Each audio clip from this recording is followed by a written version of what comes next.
issue I have on the agenda today is the reserve program. For several reasons. One being we've lost or will lose by December 31st half our reserve group. One took a full-time law enforcement job, the other one opened a business in Carroll, and the other one has a change of job status, so he's resigning, so we went from 6 to 3. December 31st we're going to disband the reserve program. That is one reason. The other reason is the Academy came in 2 years ago, 18 months ago, and come up with a reserve training standard.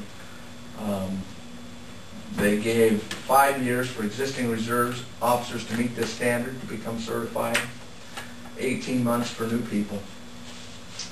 The problem with that is that nobody's passing their training. Not passing it or not taking it? Not passing it. The community colleges are doing this. The last course, there are 6 modules to become a certified reserve officer. The last course they did a month ago in Waterloo, out of 50 students, 2 passed. And that has been the success rate for the 2 prior classes that they put on. Doug Simons, who is the Chief Deputy in Buena Vista County, they also have a reserve program, went down and met with the Iowa Law Enforcement Academy a month ago. There is a test that current reserve officers could take the test out to get their certification. He was told by the Academy that they doubt certified people with experience could pass that test. So it's kind of the belief that this has been set up for failure by the Academy. One of the theories behind this is that reserve officers have been used, such as we have used our reserve officers to help smaller communities provide law enforcement protection, which is taking away from the requirement, or by circumventing the requirement, that anybody who's going to be a peace officer be certified within 1 year through the Iowa Law Enforcement Academy. So based on that, based on the dwindling numbers and the fact that it doesn't make any sense to me to send people to training and waste the money if they're not going to make it, and obviously a very small percentage making it, then we're just going to disband for now, set back, and see what happens. You know, see if the Academy changes their standards or changes their testing, or what. I really hate to see this happen. I mean, I think I've voiced that to you before. Just because of the smaller communities during special functions need that help, and the department, your service department, needs that help.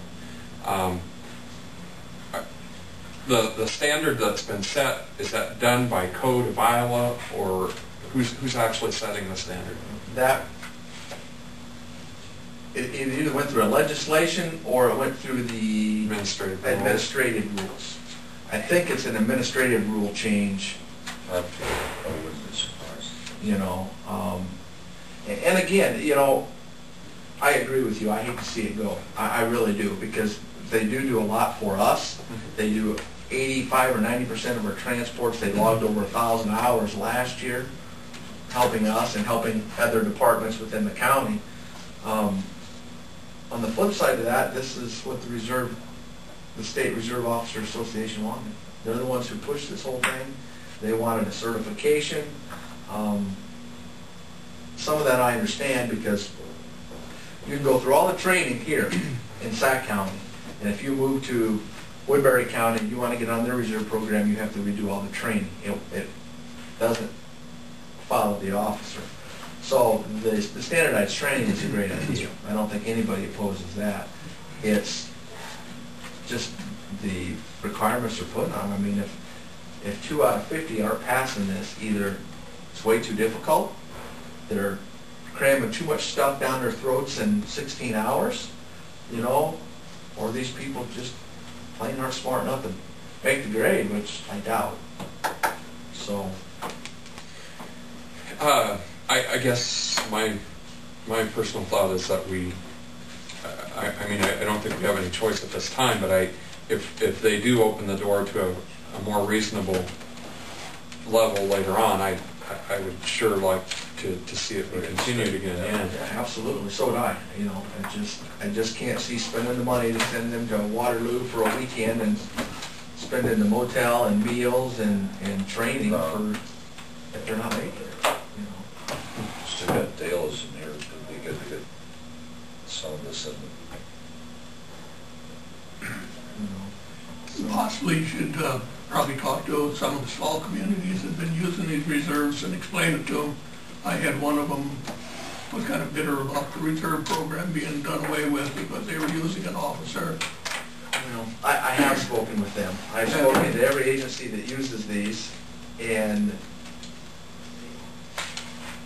what I think what the problem is that they think it's our problem. Right. And we have been providing them a service and helping them for the last 5 years, and now they're saying it's our problem. And I have explained, and I'm pretty sure I know which councilman you're talking about. I've talked to that council person, I've talked to the city clerk, I've expressed to other council members up there, and that's just another issue. Yeah. It's in your district. You and I probably need to go up next month and address. There was an article in one of their newspapers that come out this week that saying that we're not doing what we're supposed to be doing. So. I just, Our legislators. yeah.